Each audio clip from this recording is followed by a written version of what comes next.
So, good morning, student. So Yes, this ma'am. is Good morning, our ma'am. yes. So this is our continuation of yesterday's lecture, which was the design of joints in the rigid pavement. Right? Yes, We have learned how to design the expansion joint in a rigid pavement. Basically, here design means what? It means the spacing between the two successive joints. Okay. So basically this contraction joint or expansion joint, all these are same type of joint, okay, which is transverse joint. That means see, these joints are actually placed perpendicular to the direction of the traffic in the transverse direction, okay. So that's why it is called transverse joint, and as I said, there are yes, ma'am. three types of transverse joint: contraction, expansion, and construction. Okay, expansion joint was provided in order to allow the expansion of this concrete slab. Okay, so there was one minimum of what is the minimum width of this gap? As per IRC, it was 2.5 centimeter. Okay, and they have to cut this joint throughout the depth. Whereas contraction joint, it is also cut. We have to cut a what to say.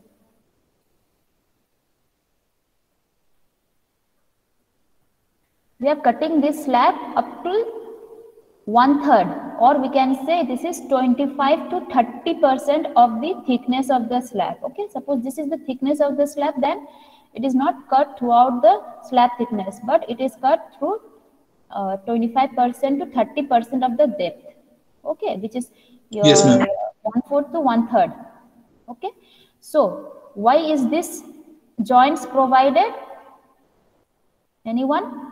Why we are providing contraction joint?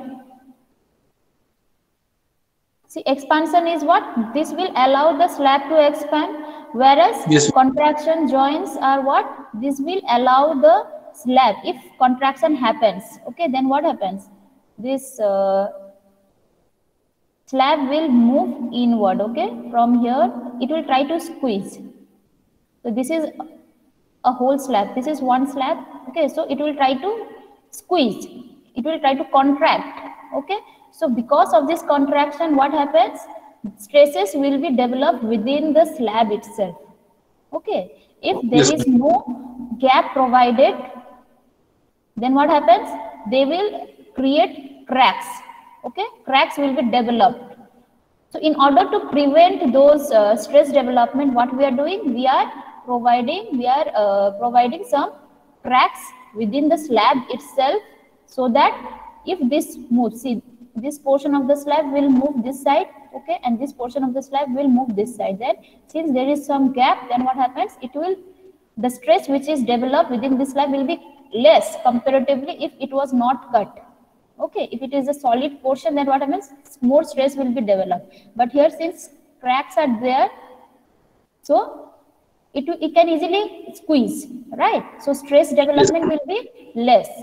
Okay, for that reason, our contraction joints are provided.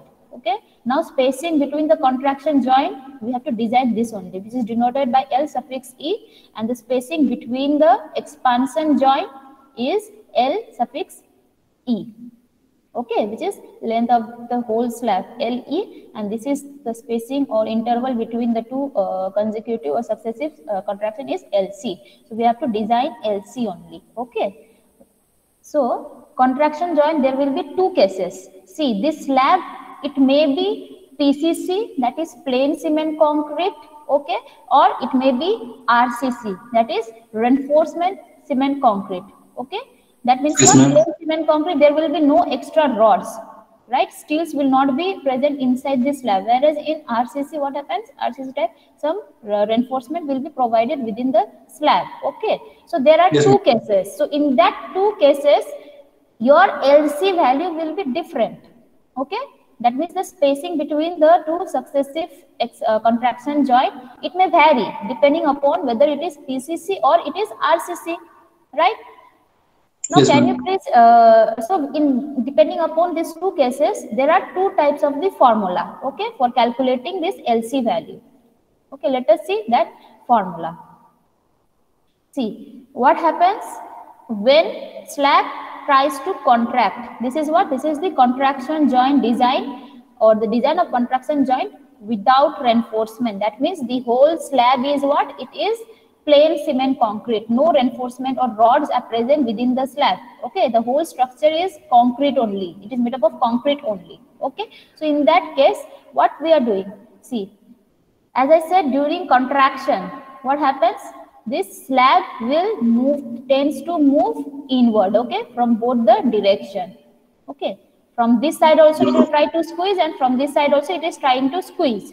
Okay, that means movement is happening in this direction, inward direction. Okay, so we know that whenever there is movement, what happens? There will be friction also. In which direction? In the opposite of the in the opposite direction of the motion. Okay, slab is trying to move inward, that means friction is trying to move outward. Okay, that means frictional force is generated in outward direction. See this one. Okay, now because of this friction only, stresses, internal stress is being developed inside the slab itself, and I said that this section is what? This is the resisting section. Okay, so because of this frictional force, one force opposite to this force is acting inside the slab. Okay, suppose this is that particular section.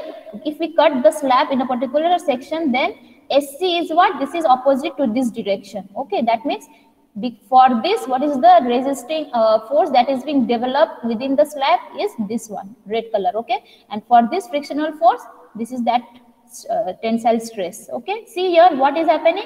This is what? Both are in outward direction. That means this is what? This is tensile in nature. सही है ना? देखो ये area में outward force act कर रहा है. इसी ये वाला कोई भी एक सेक्शन में दो आउटवर्ड फोर्स एक्ट कर रहा है. मतलब यहाँ पे क्या एक्ट कर रहा है? टेंसाइल फोर्स एक्ट कर रहा है. ओके, सो अगर तो depending upon this concept only we have to design this LC, कि मतलब कि ये लेंथ ऑफ द स्लैब कितना होना चाहिए if this concept is being followed. Okay, तो यहाँ पे मेनली क्या हो रहा है? Force is being resisted by the concrete itself.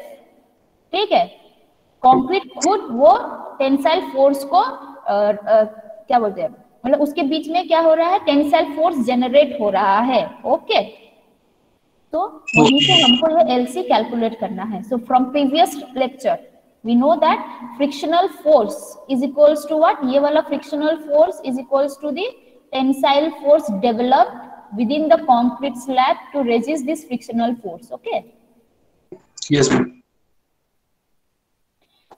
कुछ नहीं, हमको क्या करना है? ये फोर्स इक्वल टू फोर्स करना है. ठीक है, क्या क्या फोर्स है? एक है फ्रिक्शनल फोर्स, और इसकी वजह से this is actually stress, this is tensile stress. अब इसको फोर्स में कन्वर्ट कर देना है. We know what is the relationship between force and stress. Stress is force per unit area, right? We know that stress is what? Force per unit area. So force is what? Stress into area. Okay, so corresponding force developed due to this tensile stress is the tensile force. Okay, that is what? SC into this area. Okay, SC into this area अगर हम करेंगे तो we can easily calculate the tensile force generated due to this tensile stress. Okay, तो हमको ये वाला portion मिल जाएगा. How? SC into this area. Okay, SC into this area. We know that force is what? क्या है? Stress, जो stress इस area पे act कर रहा है. Stress is SC and the area is ABCD. Okay, ये है. Now force क्या है? Frictional force का formula क्या था? From the तुम लोग का physics में जो पढ़ते थे, frictional force is what? क्या था? Frictional force हम लोग पिछले बार भी derive किए थे. Anyone? F is equals to coefficient of friction, ठीक है? Yes ma'am. Into normal reaction, या mu into n भी बोल सकते हैं. इसको mu भी लिख सकते हैं, कहीं कहीं जगह पर mu भी बोलता है. ओके, F को तो mu into n होता था, या हम लोग लिख सकते हैं F into n, where n is what? It is equals to the weight of the object. Okay, तो यहाँ पे वेट ऑफ द ऑब्जेक्ट क्या है तुम्हारा? ये स्लैब का वेट ऑफ द ऑब्जेक्ट है. Okay, so half of the portion of the slab का वेट ऑफ द ऑब्जेक्ट। देखो ये वाला फोर्स कहाँ पे एक्ट कर रहा है, ये वाला फोर्स इस वाले slab half of the slab के लिए हो रहा है, ठीक है, और ये वाला फोर्स इस वाले हाफ ऑफ द स्लैब के लिए हो रहा है। तो हमको ये हाफ ऑफ द स्लैब का यहाँ पे वेट लिखना है, that is F into weight।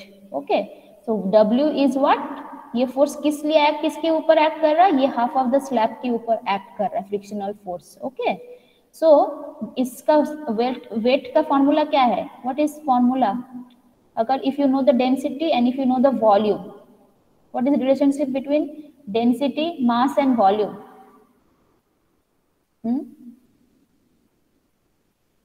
Density, mass and volume का फॉर्मूला क्या है, और what is the formula of density?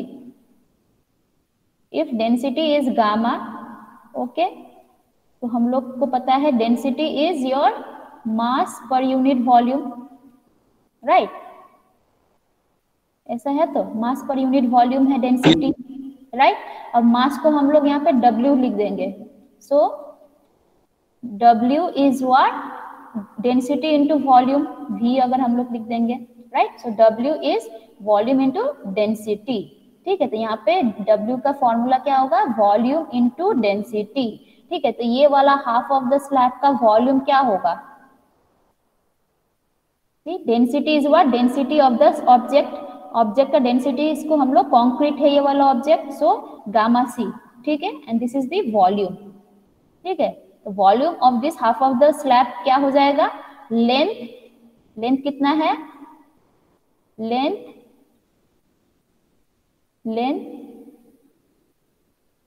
Into depth into breadth, right, so length is how much, LC/2, ठीक है। डेप्थ या हाइट कितना है, h है, सेंटीमीटर में है, और विड्थ कितना है, ब्रेथ कितना है, b। तो देखो LC/2, length into breadth into height, volume, ठीक है। सो LC/2 इज द लेंथ, ये वाला स्लैब का, ये वाला स्लैब पूरा हाफ ऑफ द स्लैब का हमको वॉल्यूम निकालना है, ओके। सो ये वाला स्लैब का वॉल्यूम कैसा होगा, length into breadth into height, right. So length कितना है, अगर ये पूरा LC है, हाफ क्या हो जाएगा, LC/2 हो जाएगा। ब्रेथ कितना है, देखो breadth is B meter given यहाँ पे, ठीक है, एंड हाइट कितना है, h सेंटीमीटर, तो h सेंटीमीटर को क्या कर दिया, मीटर में कन्वर्ट कर दिया, तो h/100, ओके। सो वॉल्यूम है तुम्हारा ये, this is your density, so density into volume will give you weight, so F into weight is what, frictional force, okay. So ये वाला राइट हैंड साइड का हमको आ गया, okay. So left hand side का कितना है, this is the formula, and we know right hand side का फॉर्मूला क्या था, tensile force is equal to tensile stress into area, area कौन सा है, ये वाला, दिस एरिया, ओके, ये जो एरिया है, ये AC कौन से एरिया में एक्ट कर रहा है, ये वाला एरिया में, ठीक है, दैट इज ABCD एरिया, ठीक है। यहाँ पे देखो ABCD, अब ये ABCD का एरिया क्या है, एरिया का फॉर्मूला क्या है, ये वाला एरिया कितना होगा,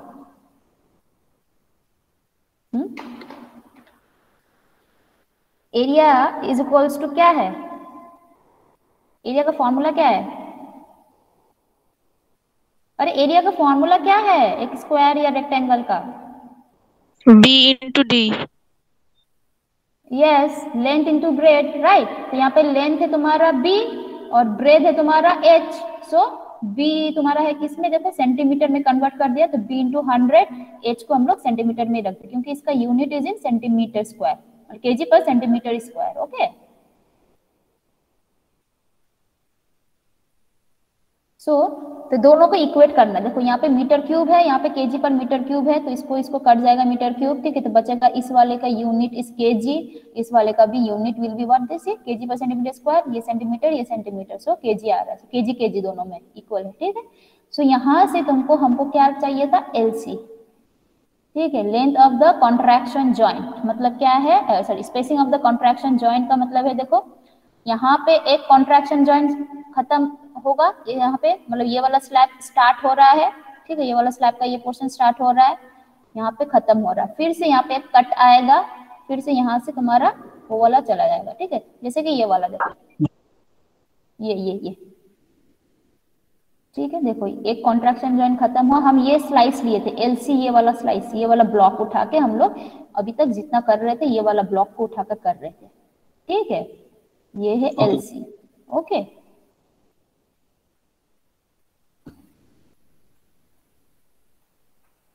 सो एलसी यहां से आ जाएगा, देखो एलसी इज इक्वल्स टू, दोनों को इक्वेट करके we are getting this formula. Okay, so LC is equals to क्या हो जाएगा, देखो नीचे क्या है 2 इंटू 100 है, इधर 100 है, तो 100 तुम्हारा इस तरफ आ जाएगा 2 इंटू 10⁴ हो जाएगा, ठीक है। तो एलसी इज इक्वल्स टू इसको इस तरफ जाएगा 2 into 10⁴ SC F into gamma C. अब यहाँ पे यूनिट याद रखना है, LC is in metre, okay. SC is what, tensile stress developed in the concrete. ये कौन ले रहा है, ये स्ट्रेस कौन ले रहा है, यहाँ पे कोई रेनफोर्समेंट नहीं है, रॉड नहीं है, ठीक है। ये टेंसाइल स्ट्रेस कौन ले रहा है, कंक्रीट ले रहा है, ओके। तो this is the tensile stress of the concrete. यहाँ पे देखो अलाउएबल टेंसाइल स्ट्रेस इन कंक्रीट, ओके।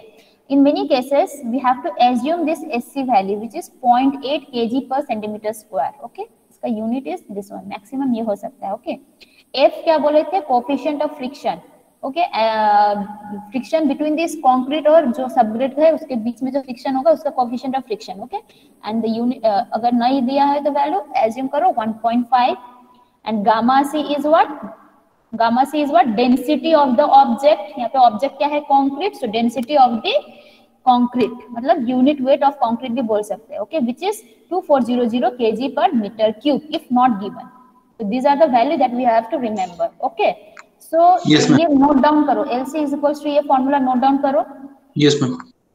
Okay. अब यहाँ पे देखो कंक्रीट है तो इसलिए यहाँ पे हम लोगों ने SC C दिया है, ओके। जब रॉड आ जाएगा तो हम लोग उसको दूसरा कुछ दे देंगे, okay. Now this is the first case, मतलब ये वाला PCC वाला है। Now in second case contraction joint with reinforcement, ठीक है। अब ये वाला, ये जो टेंसाइल स्ट्रेस कौन ले रहा था, टेंसाइल स्ट्रेस कौन रेजिस्ट कर रहा था? Since there was no reinforcement, as I said, concrete is weak in tension, right? And it is good in compression. But फिर भी यहाँ पे टेंसल डेवलप हो रहा है, तो कौन लेगा ये? कोई तो उसको सपोर्ट देने के लिए है नहीं, सब उसको खुद ही लेना है, ओके। तो इसीलिए यहाँ पे tensile stress is develop with in the concrete itself. लेकिन जब हम लोग रेनफोर्समेंट देंगे तो टेंसाइल स्ट्रेस अब कंक्रीट छोड़ देगा, क्यों? अब हम लोग यहाँ पे रॉड डाल दिए है, तो जो भी टेंसाइल स्ट्रेस जनरेट होगा कौन लेगा? स्टील्स लेगा, ठीक है।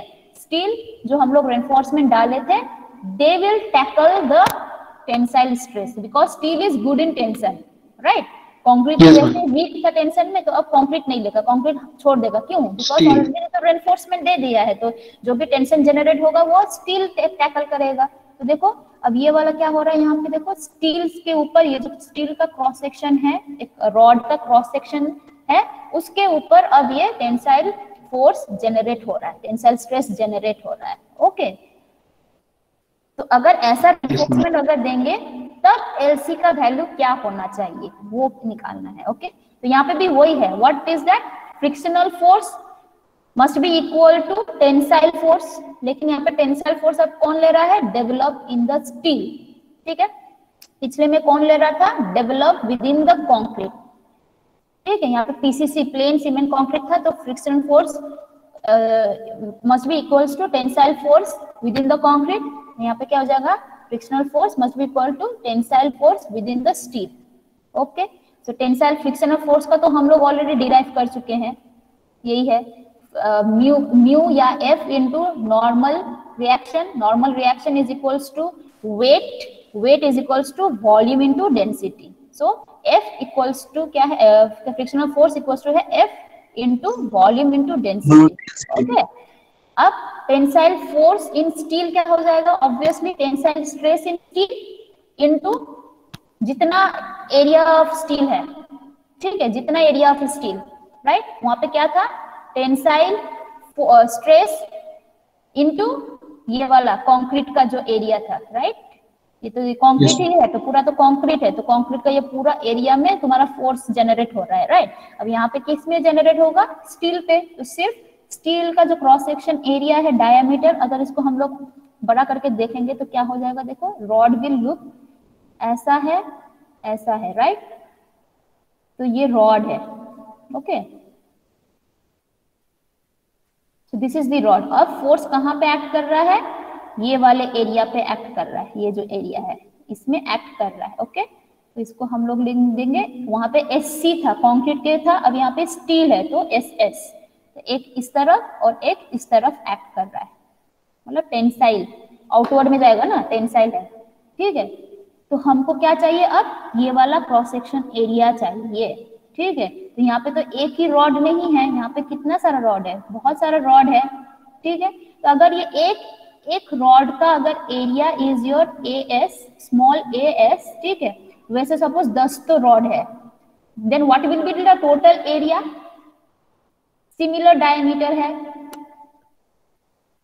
अगर एक रॉड का cross sectional area is AS, जहां पे ये टेंसाइल स्ट्रेस जनरेट होता है, ठीक है, अगर वैसा स्टील तुम्हारा 10 ठो है, यहाँ पे 10 ठो, ठीक है, 10 ठो हम लोगों ने प्लेस किया है, so what should be the total area of the steel जहां पे तुम्हारा फोर्स एक्ट करेगा, टेंसाइल स्ट्रेस एक्ट करेगा?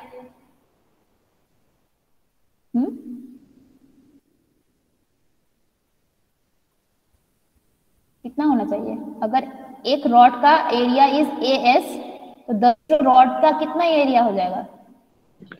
10 into AS.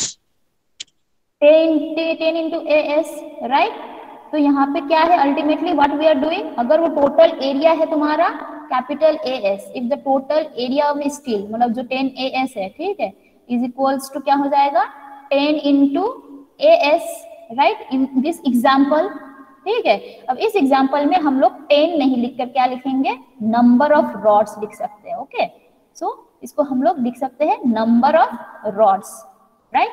सो यहाँ पे n भी आ सकता है। ओके, तो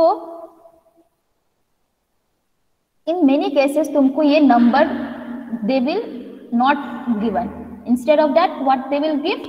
दे विल गिव यू क्या बोलते हैं, स्पेसिंग ऑफ दिस रॉड, मतलब कि ये जो स्पेसिंग है इनके बीच में गैप कितना है वो दे सकता है। ठीक है, so using this spacing we can easily calculate कि कितना number of rods has been placed at the span of something d meter. d is what? ये वाला कहाँ पे ले करेगा? Along d, right.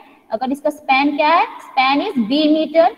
Okay, spacing is s, then हम लोग easily number निकाल सकते हैं कि कितना नंबर ऑफ रॉड्स यहाँ पे दिया है, तो यहाँ पे कैलकुलेट करके हम लोग दिखा सकते हैं। यहाँ पे तो एक एग्जांपल हम बोले थे 10। Okay, but if we know this d and if we know the s spacing, then we can easily calculate the numbers also. तो किसी को पता है वो फॉर्मूला क्या है? स्पेसिंग, स्पैन एंड रॉड का, सॉरी, नंबर का।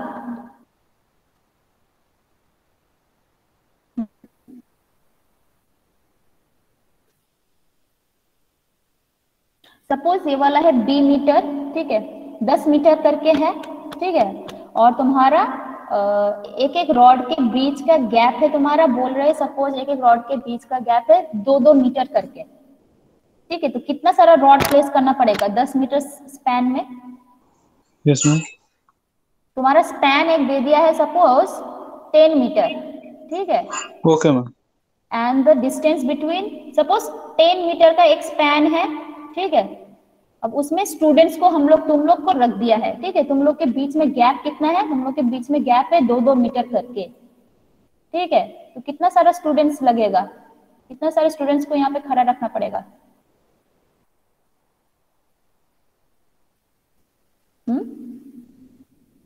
How many students will be required? हम लोग, तुम लोग को 2-2 मीटर अपार्ट करके रख दिए हैं 10 मीटर स्पैन में। ठीक है, पहले आएगा अनिमेश, फिर आएगा राका, फिर आएगा तन्मय, ऐसा ऐसा करके आ रहा है 2-2 मीटर करके। तो कितना स्टूडेंट लगेगा जिसके, मतलब पूरा 10 मीटर स्पैन में कितना स्टूडेंट्स को रखना पड़ेगा?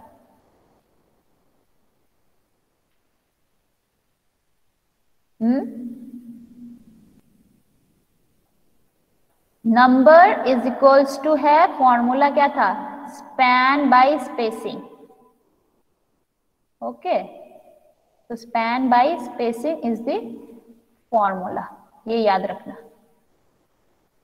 ठीक है, अगर आउटवर्ड टू आउटवर्ड अगर रखेंगे तब +1 हो जाएगा। ठीक है, अगर ये आउटवर्ड नहीं है, इनर में है, तो ये वाला नहीं रहेगा। Okay, okay ma'am. रहेगा स्पैन बाय स्पेसिंग। तो यहाँ पे अगर नंबर तुमको स्पैन दिया कितना, b meter, spacing is s, ठीक है। So what is the number of the rod that has been placed in the span of b meter is b by s. Okay, so number is b by s. So we know the number, we know area of each steel. So what is the total area of steel? Number into each steel area. Okay, अब वो total area को हम लोग denote Yes. कर रहे हैं इससे, capital AS से, ठीक है।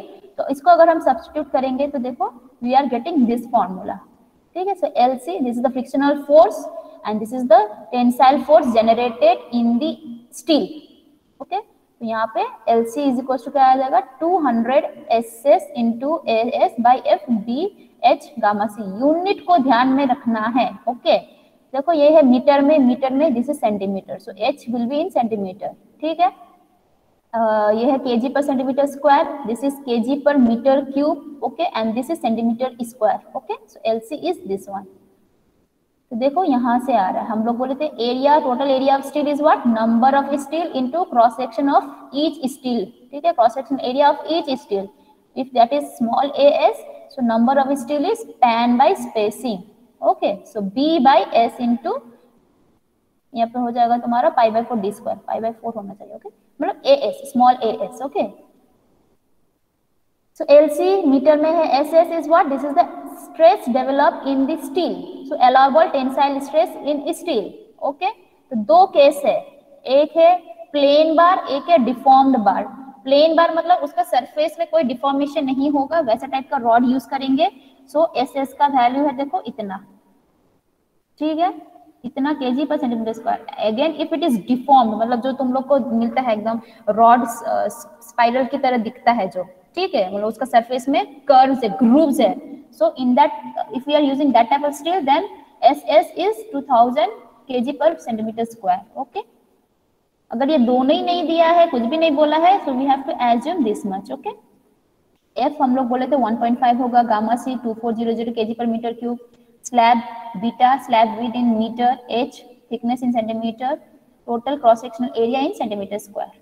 Okay, I think this is clear. So please note down the formulas, ये वाला फॉर्मूला लिखो, ये है in case, this is in case of your without reinforcement और PCC अगर बोलेगा तो, तब तुम्हारा एक्सपांशन कॉन्ट्रैक्शन जॉइंट का स्पेसिंग का फॉर्मूला है ये। ओके, दिस वन लिख लिया? Yes ma'am. Everyone? No ma'am, একটু wait করুন। Okay. Also, you can note down the formula unit also. Okay.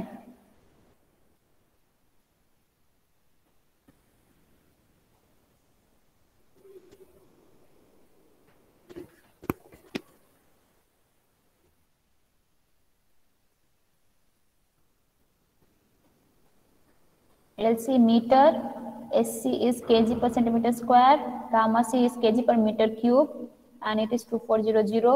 F is coefficient of friction, not given, 1.5.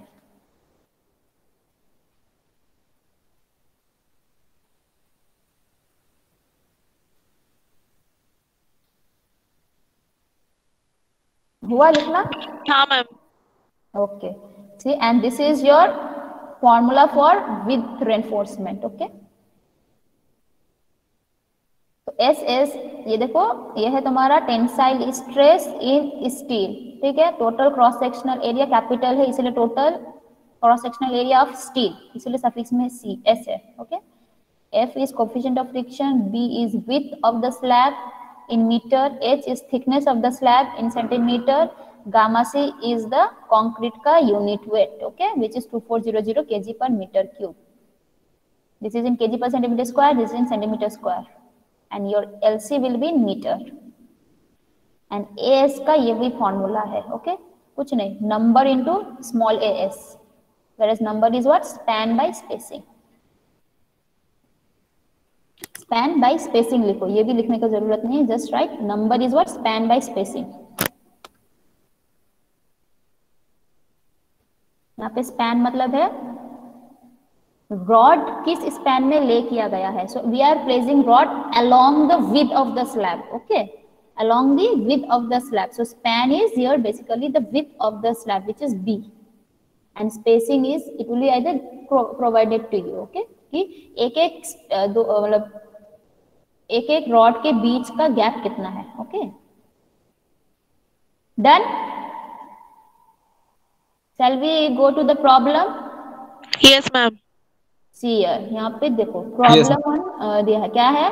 Determine the spacing between the contraction joint, मतलब LC निकालो, ठीक है, for this much meter 3.5 meter slab width, so this is capital B, okay, and having thickness of 20 centimeter which is H is 20 centimeter and coefficient of friction F is 1.5 for the following two cases. वही बोला, with मतलब plain cement concrete and reinforcement cement concrete, okay.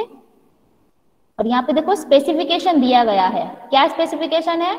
जो हम लोग rod use कर रहे हैं इन दी RCC, ठीक है, रेनफोर्समेंट सीमेंट कंक्रीट पेवमेंट, वहां पे उसका डाया कितना है, वो रॉड का एक एक रॉड का डाया है कितना, 1 सेंटीमीटर, और spacing this is what at the rate, मतलब है स्पेसिंग ये वाला, ओके, कितना स्पेसिंग में है, 0.3 मीटर स्पेसिंग में है, मतलब एक रॉड और दूसरे रॉड के बीच का गैप है कितना, 0.3 मीटर, मतलब कि ये वाला देखो, if this is the diagram, देखो ये एक रॉड हुआ, इसका डाया इज 1 सेंटीमीटर और इन दोनों के बीच में या इन दोनों के बीच में कितना है, 0.33 मीटर है, okay, this is the spacing.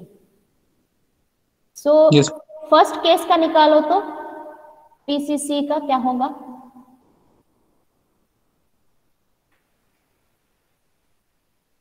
PCC का फॉर्मूला तो ये था ना, this is the formula.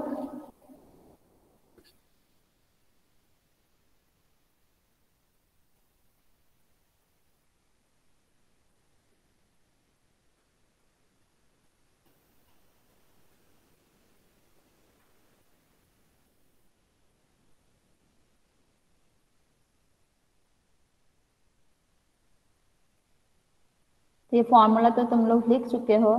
So PCC का क्या हो जाएगा?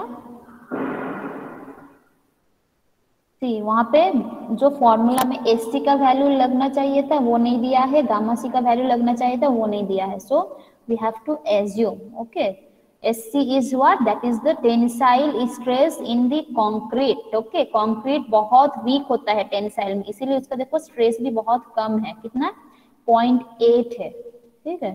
सो एससी इज 0.8 केजी पर सेंटीमीटर स्क्वायर, तो ये वाला वैल्यू यूज करो एससी के जगह पर, okay. And gamma C is unit weight of concrete which is 2400 kg per meter cube, ये सेंटीमीटर नहीं है मीटर है, okay. So what is this LC value?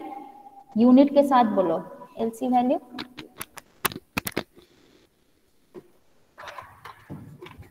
हम भी कैलकुलेट करते हैं, 2 × 10⁴ इंटू एससी इज 0.8, कितना आ रहा है? मेरा तो आ गया,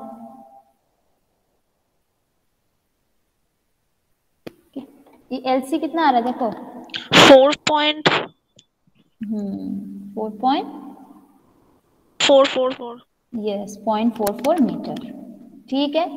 now let us do the second problem. RCC बोला है, ठीक है, तो आरसीसी के लिए हमको ये फॉर्मूला चाहिए, ठीक है.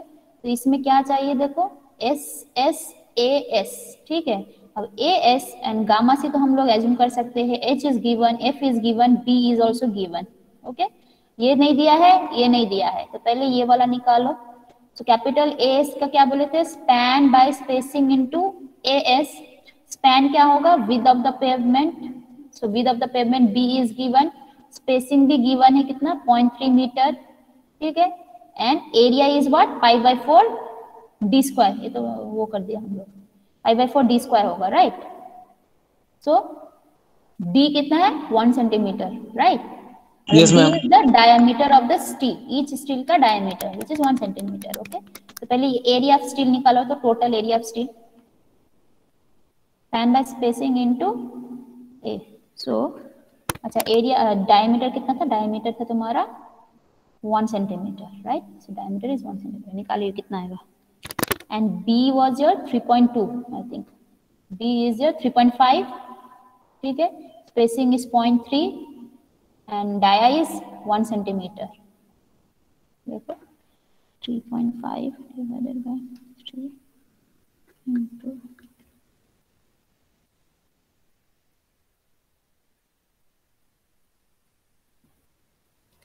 9.16.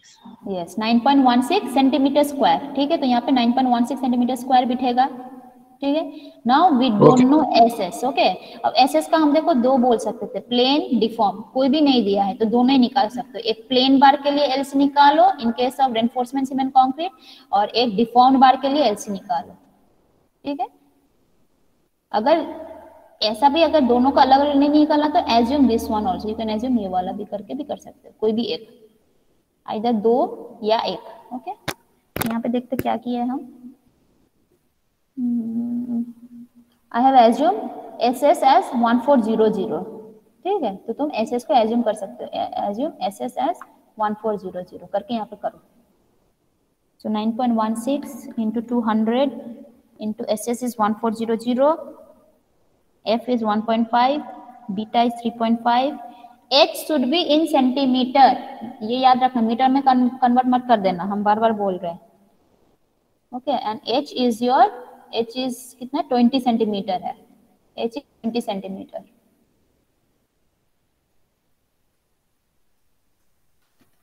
मैम is 20 और 30.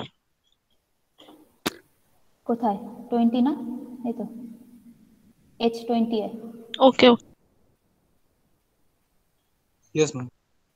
कितना आ रहा है?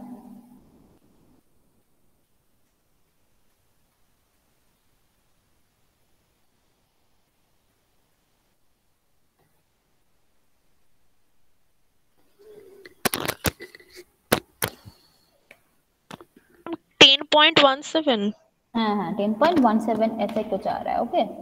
Yes, ma'am. Okay, done. Yes, ma'am. Everyone. Yes ma'am. Okay, अब ये तो हुआ सिर्फ तुम्हारा क्या बोलते हैं एलसी, मतलब स्लैब का. ठीक है, नाउ देखो डिफरेंस क्या लग रहा है तुमको. ये वाला क्यों कम लग रहा है, ये वाला क्यों ज्यादा लग रहा है, बोलो. मतलब कि एक एक कॉन्ट्रैक्शन जॉइंट के बीच का डिस्टेंस है, एक में प्लेन सीमेंट कंक्रीट में 4.4 और एक में 10 है, 10 मीटर, मोर देन 10 मीटर. क्यों? Any reason?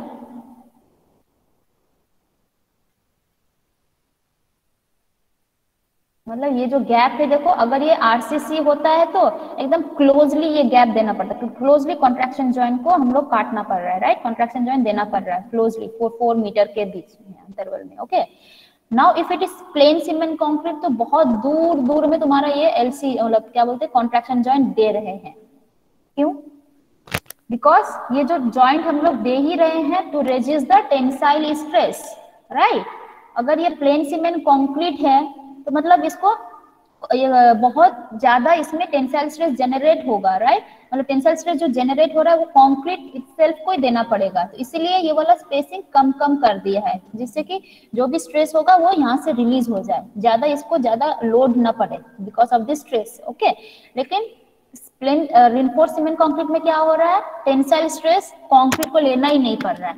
मतलब कौन ले रहा है, हम लोग उसको दे रहे हैं, हम स्टील को दे रहे हैं. ठीक है, तो यहाँ पे काटने का जरूरत ही नहीं. No need to provide joints, right. तो ज्यादा जॉइंट्स देने का जरूरत ही नहीं है, क्योंकि वो स्ट्रेस तो पूरा टेंसाइल ही ले रहा है, राइट. मतलब स्टील रॉड ही ले रहा है. तो इसीलिए ये जो जॉइंट्स है उसका स्पेसिंग भी मतलब बढ़ जाएगा. नंबर घट जाएगा मतलब क्या, स्पेसिंग बढ़ जाएगा. क्या बोले थे, number is span by spacing, मतलब directly proportional to the indirectly proportional है दोनों. ठीक है, तो ये तुम्हारा कॉन्ट्रैक्शन जॉइंट कम दे रहे हैं, मतलब नंबर कम है, तो इन दोनों के बीच का स्पेसिंग ज्यादा होगा. स्पेसिंग ज्यादा होगा मतलब देखो 10 मीटर हो गया. ठीक है, अब यहाँ पे क्या हो रहा है, नंबर ज्यादा हो जाएगा. सिर्फ प्लेन सीमेंट कंक्रीट में ज्यादा कॉन्ट्रैक्शन जॉइंट देना पड़ेगा, सो नंबर इज इंक्रीजिंग. तो नंबर इंक्रीज होने की वजह से स्पेसिंग रिड्यूस हो गया, वो जो होके 4 मीटर में आ गया. Okay, so this is the difference.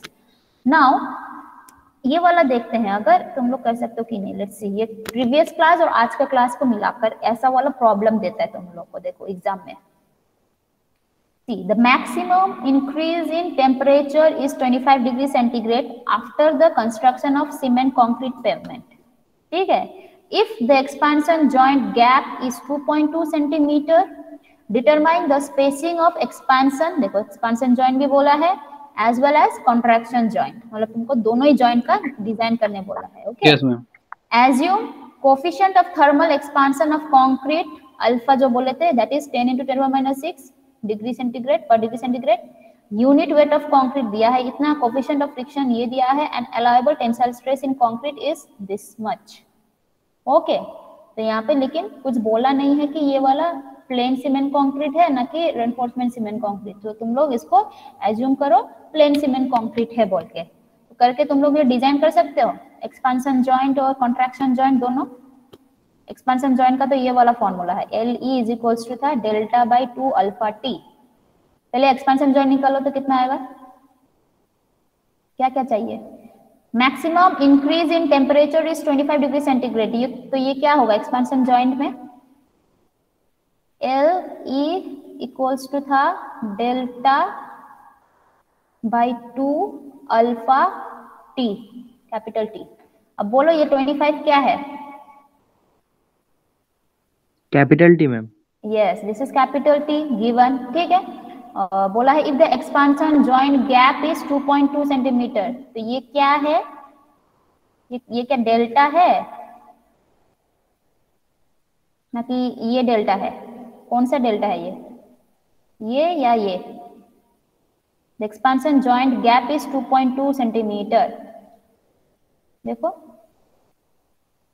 Delta ये क्या था, एक्सपांशन जॉइंट गैप विथ. ठीक है. सो 2.2 इज व्हाट, ये है तुम्हारा 2.2 इज ये वाला डेल्टा. Okay, this is 2.2. Okay. Yes, ma'am. Alpha दे दिया, देखो ये वाला है तुम्हारा alpha, coefficient of thermal expansion 10 into 10 minus 6. तो क्या चाहिए, LE के चाहिए, डेल्टा चाहिए था दिया है, T चाहिए था दिया है, अल्फा चाहिए था दिया है. So find out LE. तो कैलकुलेट करो, हम भी करते हैं. याद रखना डेल्टा का जो यूनिट रखे वो LE का भी यूनिट आएगा. अगर सेंटीमीटर में रख रहे हो तो सेंटीमीटर में ही आएगा. मैम 5500. अच्छा देखिए, हाँ, डिवाइडेड बाय 25. Yes, ma'am. 55 ना 44, ये 2.2 है और ये this is 10 into 10 to the minus 6. This is 2.2, this is 4400. हाँ 4400 सेंटीमीटर. ठीक है, सेंटीमीटर. Okay, ma'am. मतलब वो क्या हो जाएगा 44 मीटर है. Okay, so 44 metre which is, ये ठीक है कि नहीं है. Maximum expansion ma'am. जॉइंट का स्पेसिंग कितना होना चाहिए था, 140 metre. So it is within the range, so it is okay. LE आ गया. अब हमको चाहिए Okay. LC. LC का क्या फॉर्मूला था, देखो LC में हमको क्या क्या चाहिए था, गामा C चाहिए था. ठीक है, सो गामा C गिवन, ये गामा C है. ठीक है, कोफिशिएंट ऑफ फ्रिक्शन चाहिए था, F गिवन है, और SC चाहिए था, 0.8 भी गिवन है. ठीक है, तो देखो ये कितना है. अब यहाँ पे पुट कर दो डायरेक्ट फॉर्मूला में, पुट करके देखो क्या आएगा. LC का value, SC is 0.8, gamma C is 2400, F is 1.5. तो कितना आ रहा है, 2 into 10 to the power 4 into 0.8 divided by 1.5 divided by 2400. कितना आएगा, मीटर में आएगा जो भी यूनिट है, because LC is in metre as per the formula. ठीक है, और ये है केजी पर सेंटीमीटर स्क्वायर में ही होगा, ये केजी पर मीटर क्यूब में ही होगा. SC is 0.8 kg per centimeter square, gamma C is 2400 kg per meter cube, F is given as 1.5.